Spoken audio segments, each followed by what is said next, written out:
Bu 5 nafar futbolchi zaxirada o'tirib ham millionlab mablag' topmoqda. 5. Arda Güler. Uning haftalik maoshi taxminan 120 ming yevroni tashkil qiladi. Yosh turk iqtidori katta umidlar bilan olib kelingan bo'lsa-da, tez-tez jarohat olishi sababli asosiy tarkibda o'z o'rnini mustahkamlay olmadi.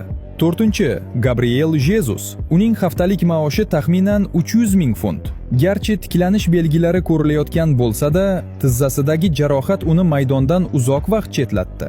3. Casemiro. Uning haftalik daromadi taxminan 500 ming funt deb baholanadi. Braziliyalik tajribali futbolchi gol urishda pasayish bilan tanqid qilinmoqda. Hozirda u maydondagidan ko'ra ko'proq vaqtni zaxirada o'tkazmoqda. 2. Ansu Fati. Uning maoshi taxminan 250 ming dollar. Braytondagi muvaffaqiyatsiz ijoradan so'ng u Barsaga qaytdi.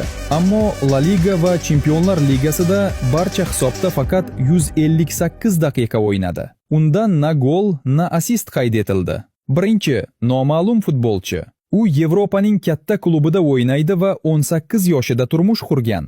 Real Madridda ulkan maosh topmoqda. Ammo undagi asosiy o'rin Jahon chempionati g'olibi bo'lgan fransuz futbolchisi tomonidan egallangan. Bu kim deb o'ylaysiz? Izohlarda yozib qoldiring.